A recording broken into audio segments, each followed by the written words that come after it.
Hola, hola mi gente, reciban un cordial saludo. Gracias por acompañarme en este nuevo análisis. Hoy hablaremos de Peña Nieto al borde del colapso por una financiera ligada a su gente de confianza. Todo comienza a caer a su alrededor. También hablaremos del PRI haciendo el ridículo en Veracruz con un solo voto. De igual forma, tocaremos el tema de cómo la presidenta Claudia Sheinbaum le responde fuerte a la OEA por meterse donde no debe. Además, hablaremos de las redadas migratorias en California, que dejan a más de 50 detenidos, entre ellos muchos mexicanos. Y como último tema, veremos cómo la CENTE lanza amenazas abiertas contra eventos públicos de la presidenta. Todo esto y más en unos momentos. Comencemos con la información.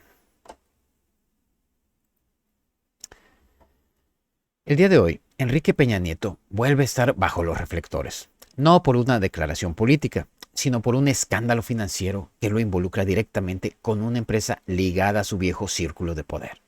Pues resulta ser que el nombre de esta financiera, Facing, ya está en el radar de las autoridades judiciales del Estado de México. Y es que esta empresa arrendadora, con sede en Metepec, tiene nexos con David López, quien fue vocero de Peña Nieto durante su paso por el gobierno de México. En este sentido, lo que genera molestia y preocupación en el expresidente no es únicamente la investigación como tal, sino el hecho de que se conecta directamente con la misma red que en su momento fue evidenciada por el caso de Caja Libertad. Y hay que recordar, en aquel escándalo también involucró a Juan Collado, abogado consentido del priismo más rancio. De este modo, la trayectoria de Peña Nieto queda nuevamente ligada a estructuras financieras opacas, a operadores políticos de dudosa reputación y a una trama que apunta directamente al grupo Atlacomulco. Y nos damos cuenta que no estamos hablando de rumores. Lo que ya circula entre periodistas y analistas es que hay expedientes en marcha que comprometen al exmandatario y que han desatado su furia desde República Dominicana, donde se encuentra actualmente. Al respecto, vale la pena recordar que desde que dejó la presidencia, Peña Nieto había optado por el silencio. No aparecía en mítines, no opinaba en redes sociales, no se inmiscuía en la política nacional. Hoy, ese silencio ha sido roto por la fuerza de los hechos. Y mientras eso ocurre en el ámbito judicial, el Partido Revolucionario Institucional protagoniza uno de los momentos más bochornosos de su historia reciente. Pues resulta ser que en un principio se manifestaron con mucho triunfo, pero resulta ser que esto pasa en un municipio de Veracruz, donde el PRI obtuvo un solo voto, así como se escucha, un solo voto. En este sentido, mientras su dirigente nacional, Alejandro Moreno Cárdenas, se pasea por medios y redes sociales presumiendo una supuesta fuerza electoral, los números lo contradicen sin piedad. El PREP fue claro al respecto. En varios municipios la estructura del PRI simplemente se desplomó. Siguiendo esta línea, se tiene que en Durango y Coahuila se documentó una práctica que causó indignación: listas amañadas para elegir jueces locales, 8 cargos, 8 nombres obligatorios, una simulación descarada que dejó sin margen a los votantes.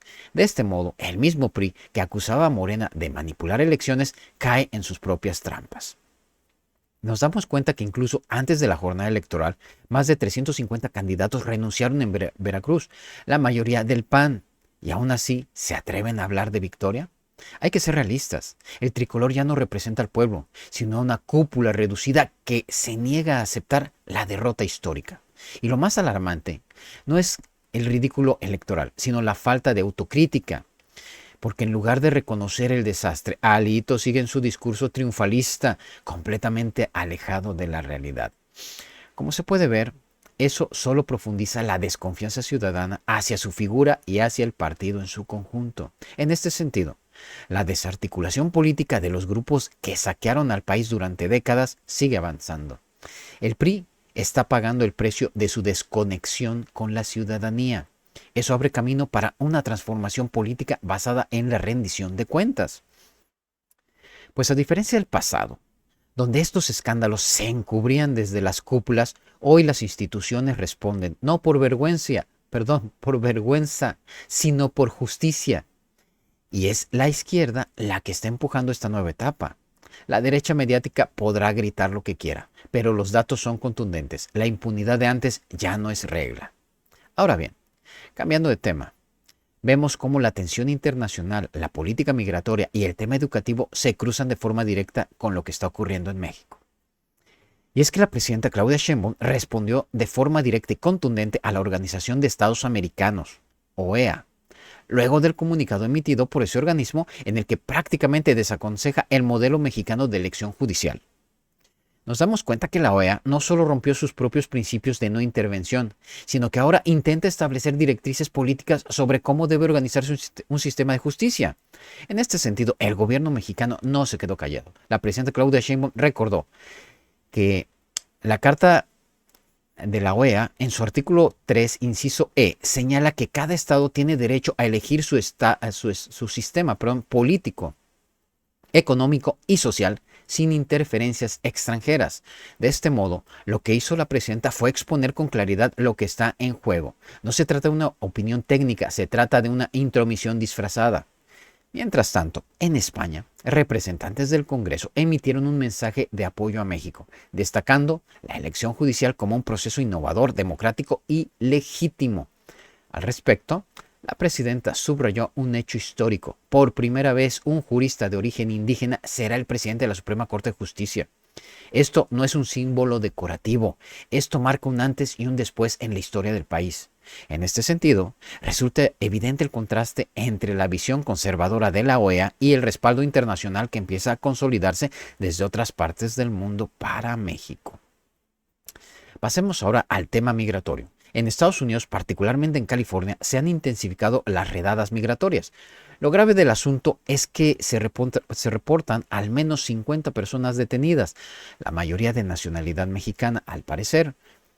Estas acusaciones se dieron principalmente en la ciudad de Paramount, ¿sí?, donde hubo las detenciones en zonas de trabajo y puntos de reunión de jornaleros. Nos damos cuenta que la estrategia de persecución se ha endurecido bajo las órdenes de Washington. Sin embargo, el gobierno mexicano no se quedó de brazos cruzados. Por instrucciones directas de la presidenta Sheinbaum, los consulados de México en Los Ángeles, San Bernardino y Santa Ana han desplegado personal para asistir a las personas detenidas. De este modo, se emitió una guía clara para quienes enfrentan procesos migratorios: mantener la calma, no firmar documentos sin entender y comunicarse de inmediato con su consulado. También se recomendó, en caso de tener una audiencia próxima, considerar la posibilidad de comparecencia virtual para reducir los riesgos. Como podemos ver, el gobierno mexicano actúa con rapidez y dignidad. No se trata de gestos vacíos, sino de protocolos concretos de protección consular. En contraste, medios cercanos a Donald Trump como Fox News fueron rechazados por la comunidad latina en Los Ángeles, pues ciudadanos identificaron a sus reporteros y les exigieron retirarse del lugar. En este contexto, queda claro que no solo hay una persecución institucional, sino también una guerra mediática que busca justificar estas redadas como si fueran actos de justicia. Al respecto, la postura del gobierno mexicano ha sido firme: defensa legal, acompañamiento consular y vigilancia internacional. Pasemos ahora al tema de la CENTE. Este sábado, la Coordinadora Nacional de Trabajadores de la Educación anunció que levantará su plantón en el Zócalo capitalino tras 22 días de paro. Sin embargo, lo preocupante no es la retirada, sino la amenaza que lanzaron directamente contra la presidenta Claudia Sheinbaum. En este sentido, los líderes de la CENTE advirtieron públicamente que podrían irrumpir en eventos oficiales de la mandataria. Pero estas afirmaciones resultan ser una amenaza grave, porque atenta contra la seguridad y el orden público. Aunque aseguran que su lucha es legítima, este tipo de advertencias le quitan la legitimidad a cualquier demanda. Como podemos ver, el magisterio tiene demandas históricas que deben atenderse, pero también es cierto que existe una fracción radical que actúa con fines políticos y no educativos. En este contexto, el gobierno federal ha mantenido la apertura al diálogo, pero también debe garantizar que los eventos públicos no se conviertan en escenarios de confrontación. Siguiendo esta línea, la presidencia ha reforzado sus protocolos de seguridad sin criminalizar la protesta, pero ha dejado claro que no se permitirá la violencia ni las provocaciones. La amenaza de ir a increpar a la presidencia en giras por los estados es, cuando menos, una irresponsabilidad. Ahora bien, Lo que muchos no dicen es que ya hay un proceso de renovación educativa en marcha, con presupuesto y lineamientos claros. Sin embargo, los sectores más conservadores de la CENTE insisten en confrontar al nuevo gobierno, como si no hubiera cambio alguno. En este sentido, la sociedad mexicana observa con atención lo que viene en las próximas semanas. Al respecto, cabe señalar que pese a las presiones externas y los ataques internos, México consolida un modelo de justicia popular, defiende a sus migrantes y sostiene la estabilidad institucional, lo cual es una señal clara de que la cuarta transformación avanza con firmeza y sin titubeos. Y para cerrar, se destaca que los que hoy atacan a la elección judicial o justifican redadas desde Estados Unidos son los mismos que durante años se beneficiaron del sistema corrupto y excluyente. Al respecto, la izquierda ha logrado lo que antes era impensable: poner al pueblo en el centro de las decisiones. Ni la OEA, ni la CENTE Radical, ni los medios reaccionarios van a detener este proceso. Y bueno, mi gente, así las cosas. Gracias a todos ustedes por acompañarme en este análisis. Los invito a que le dejen su like a este video, a que se suscriban al canal y activen la campanita para que no se pierdan los próximos videos. Nos vemos en el siguiente video para seguir analizando lo que pasa en nuestro México y en el resto del mundo. Y no olviden dejarme sus comentarios para saber qué piensan, porque su opinión es muy importante. Y en México todos tenemos voz. También quiero darle las gracias a todos los que me dejan sus comentarios, sus saludos, sus likes y que se suscriben al canal. Muchas gracias por su gran apoyo. Me disculpo porque no puedo responder a todos los mensajes que me dejan en los videos. Procuro darme el tiempo, pero son muchos, les agradezco, pero no siempre alcanza el tiempo. De todas maneras, un sincero muchas gracias. Recuerden, siempre a la izquierda, con el pueblo.